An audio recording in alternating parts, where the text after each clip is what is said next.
Kalispera Athena. Good afternoon, Athens. Thank you for having me today. Fiat currency and BitPay, a payment system for Bitcoin. Last week, the committee returned to hearing witnesses directly involved with one of the digital currencies, Bitcoin, the Bitcoin Embassy, the Bitcoin Alliance of Canada, and the Bitcoin Foundation. Today, we are pleased to welcome Mr. Andreas Antonopoulos, considered to be the Bitcoin guru. You want disrupt? I got disrupt. No, I've got downright revolution.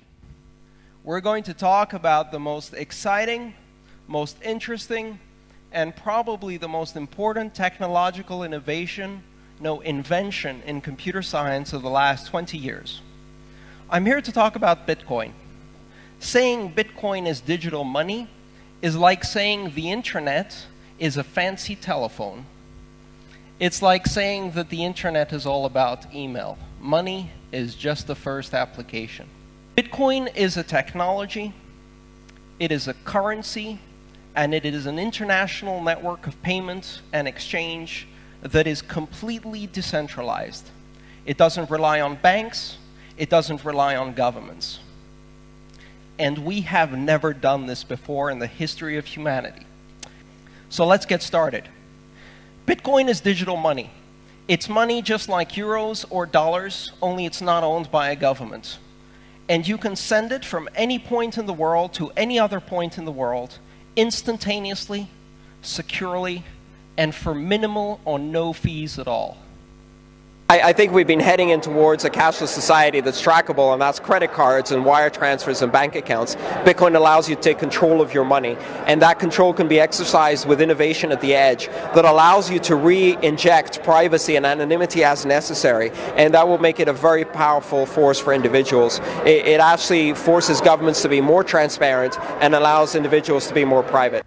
The current experiment of fiat-based currencies that are not tied to any tangible goods, that are used to fund war, that are issued by central banks, with income taxation directly out of a worker's paycheck, is a 60-year failed experiment. We have the opportunity not to bank the other 6 billion, but to unbank all 7 billion of us. We have the opportunity to allow the developing world to leapfrog directly from their current state of cash-based societies to digital cash societies and bypass the entire fiasco failed experiment of central currencies that we've experimented with in the Western world. And they're going to take this opportunity, just like they leapfrogged landlines and went directly to cell phones. So Bitcoin is the money of the people. At its center, simple mathematical rules that everyone agrees on and no controls. There's some kind of weird internet money when in fact Bitcoin is so much more. I mean, Bitcoin is a technology that allows you to transfer asset value across the internet instantly, securely, and cheaply. And that has a lot more implications than just money. It can be used for stock markets and bonds. It can be used for legal contracts. It can be used to do settlement on a house. It can be used for all kinds of things we haven't even imagined yet. Bitcoin isn't just money for the internet. It's the internet of money. But I'm talking about inflation. So if people generally don't understand how inflation works. If they did, they'd be horrified, because then they would realize that they're being robbed on a daily basis. I think it was Ford who said that if the common people ever understand how central banking works, there'll be a revolution. He was probably right. Most people really don't understand how money works. The idea that an organization in the US, it's even more bizarre. The Federal Reserve Bank is not a government body. Who knew that? Did you know that? It's a private company. It's a private company made up of member banks. And they create money out of nothing, and then they use that money to buy treasury bills and put the government into debt against the money that they give their own member banks. Now, if you try to explain this to a 5-year-old, they will very quickly point out that if you give someone the ability to make money, they're going to rob you blind, because a 5-year-old will get that, right? You have to be an adult to miss that point.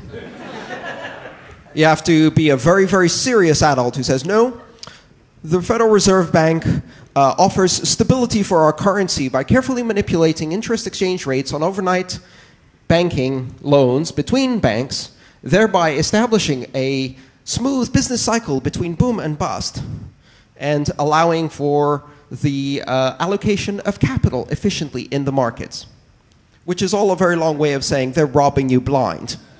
Now, if you then try to explain to the average person what 2% inflation is, there's two ways to explain it.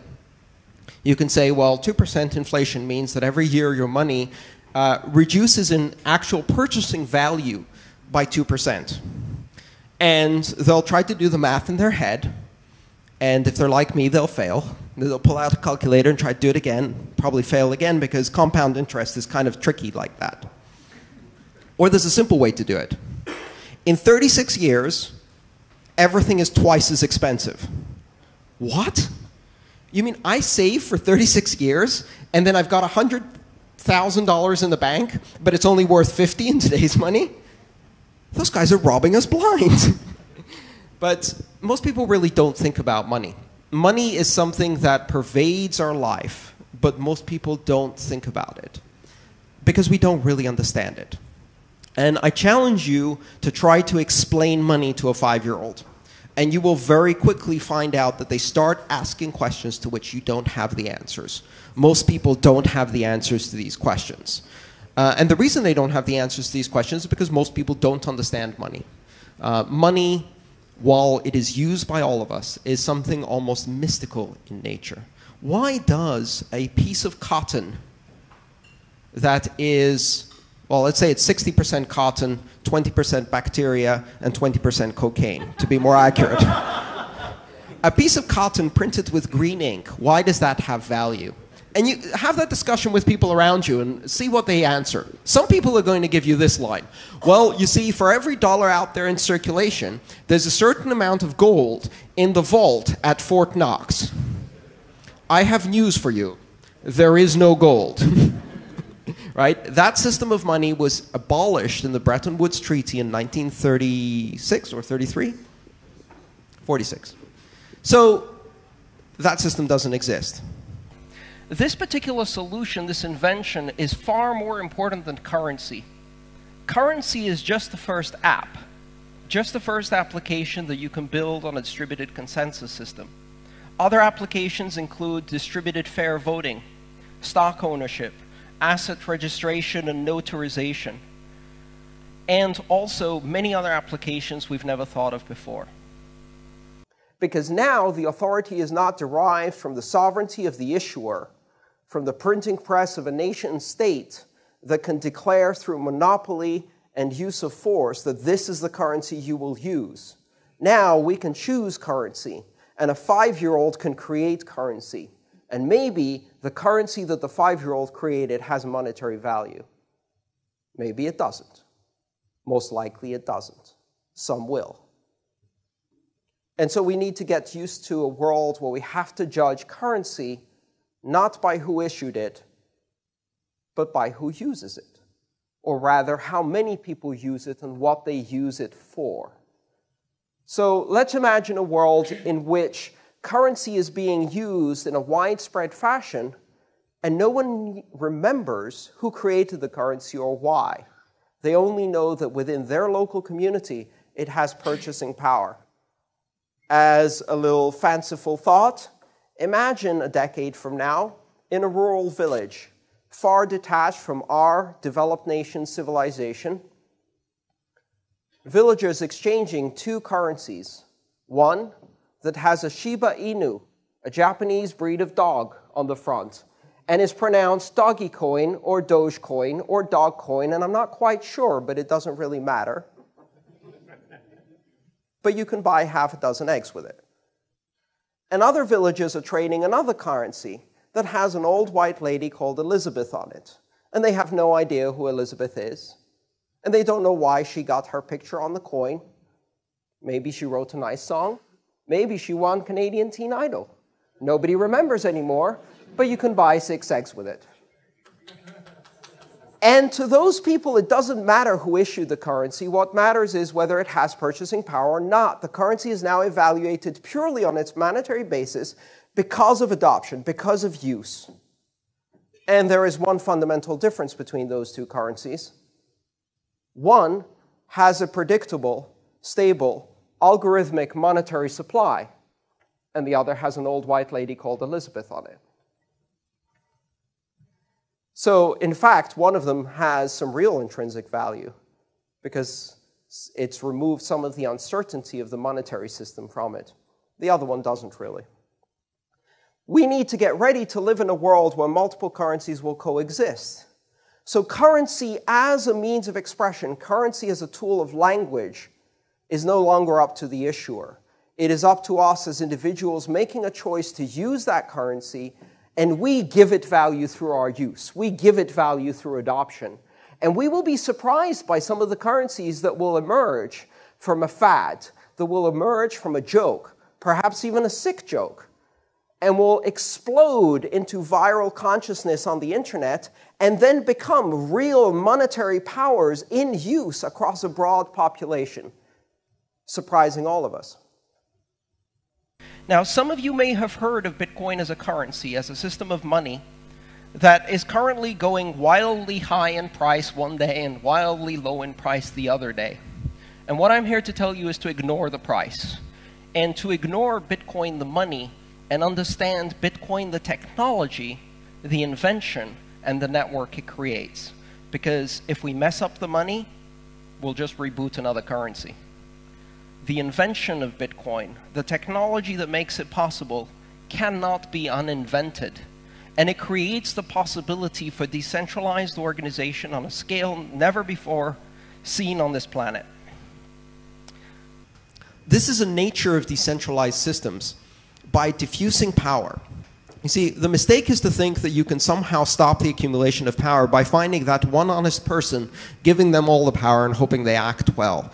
And that always fails. The only way to stop centralization of power is to diffuse power so that even though there will be bad actors, they don't have enough power to affect the entire system. And that's exactly what Bitcoin does. What it does is it takes the power of intermediary institutions and says, hey, thank you so much for acting as a clearinghouse. We really appreciate your service over these many, many years, which you did, and toiled for the measly sum of 5 to 12% of our income. But we just replaced you with 100 lines of Python code, so thank you very much. We'll take it from here. And you don't need, and then you can start saying, well, I can do clearing of transactions for 1/3 of a penny. And why do we need you exactly? And so you cut out one intermediary. We could do this in the remittances market, for example, and say, so Western Union, what you do is you use other people's networks to move money from one country to another, and for that incredible service that only takes 5 to 7 days, you charge us 10%. Well, thank you very much for your service, but we just replaced your industry with 100 lines of Python code, so bye-bye now. And this is going to keep happening. We saw this in the internet. I remember in the early days on the internet, system administrators would go around with a T-shirt that said, I just replaced you with a script. And we can really do that now for financial services. The truth is that the vast majority of innovation that's happened in financial services over the last 20 years has been primarily in finding ways to cheat consumers and cheat markets. It's been about high-frequency trading, algo trading, sequencing transactions, front-running transactions, and extracting as much fees as possible from consumers. And consumers don't benefit from that. So when you give consumers an alternative and they begin to experience that, they start noticing things. People also ask me, how do we make Bitcoin successful? And it's like, you don't really need to market something that works. Bitcoin is useful. Just demonstrate it to people. And then they'll see that Bitcoin doesn't have banking hours, doesn't take 3 to 5 business days to clear, won't freeze your account, won't take a $35 fee if you don't have enough money. And by the way, Target just got compromised, 60 million accounts got stolen, Bitcoin doesn't give a shit. Right? Because we don't work that way. So these are the simple, usable, and useful characteristics of this currency, and those things, once demonstrated to people, now we've got a long way to go to make it easy and secure and straightforward. Just like when I got on the internet and I had to go through all of that, I never expected my mom would send an email. By the way, exactly 20 years to the day after I sent my first email, my mother sent her first email on an iPad by swiping a finger across a screen. And it took 20 years to deliver that level of ease of use and functionality. But I have no doubt that she's going to use Bitcoin at some point, and it's going to be a lot easier, and it's not going to take us 20 years, because this time we have the internet. Okay. I also like to address the issues of crime and money laundering on Bitcoin, because that's something that comes up often, and it's such a ridiculous issue.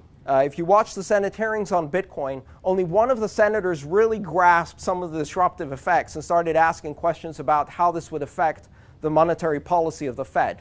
All of the other ones were talking about whether there'd be money laundering on this new payment network, completely missing the point. First of all, out of the 7.5 billion people on this planet, how many of them are going to use Bitcoin for criminal purposes, and how many of them are going to use it to achieve personal empowerment? There's more of us than there are criminals. Secondly, the vast majority of crime happens on one currency, the US dollar, in cash, everywhere. If I manage somehow to buy a joint for Bitcoin on the Silk Road, I've added a tiny amount of Bitcoin to a pipeline that has been funded from planting to cultivation to distribution to processing to smuggling, all the way until it reaches me. Right? And I can't roll up a Bitcoin and use it to actually snort the drugs up my nose. But you can do that with $1. This is a distraction. And it's not an arbitrary distraction. It's a very deliberate distraction. On the internet, when we started using the internet, and I was on in 1989 as a teenager, but really got into it around 1991, I remember clearly the internet was not an engine of innovation and growth. The internet was a den of thieves, pornographers, and terrorists. And that's exactly how it was portrayed by the media. And we were answering the exact same questions about the internet then, which was, what do you mean anyone can publish? What do you mean anyone can say anything without any controls? Society will implode. That's impossible. We can't do that. And so now we're having the same conversation. What do you mean people can send money anywhere in the world without controls? Well, guess what? That's how it's always been. Bitcoin is not a company. It's not an organization. It is a standard or a protocol just like TCP/IP or the internet. It's not owned by anyone. It operates by simple mathematical rules that everyone who participates in the network agrees on. And through this simple mechanism, and through the invention of Satoshi Nakamoto, Bitcoin is able to allow a completely decentralized network of computers to agree on what transactions have occurred on a network, essentially agreeing on who currently has the money. Do you have any concerns about a large nation state that has interest in just actively destroying Bitcoin to make their own, super rigs and design chips and just throw hundreds of millions or billions of dollars to intentionally disrupt the blockchain? Yeah, I don't worry about that at all. This cannot be done with Bitcoin anymore. This is something that can only be done with nascent altcoins.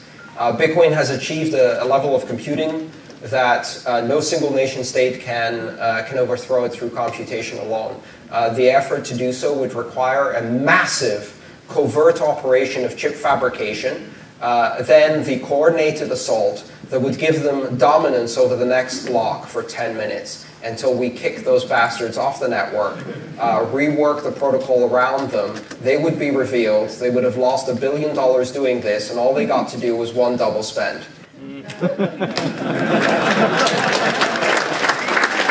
Now, here's the thing. Long before we get to that point, they figure out that if they just let this stuff run, they can actually get some Bitcoin as a reward, because the incentive structure actually works. And so I'm not worried about that.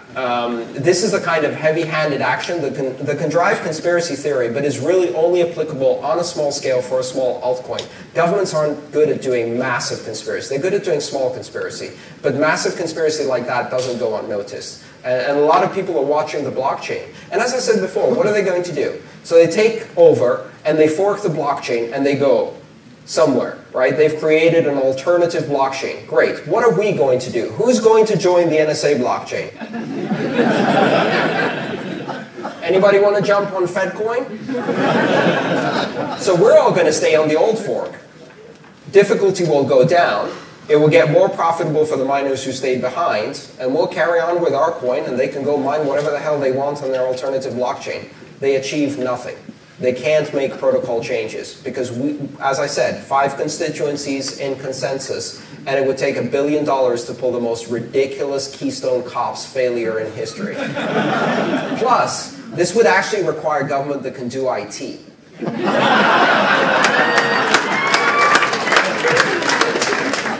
You think they could organize a massive mining rig? Go check out healthcare.gov.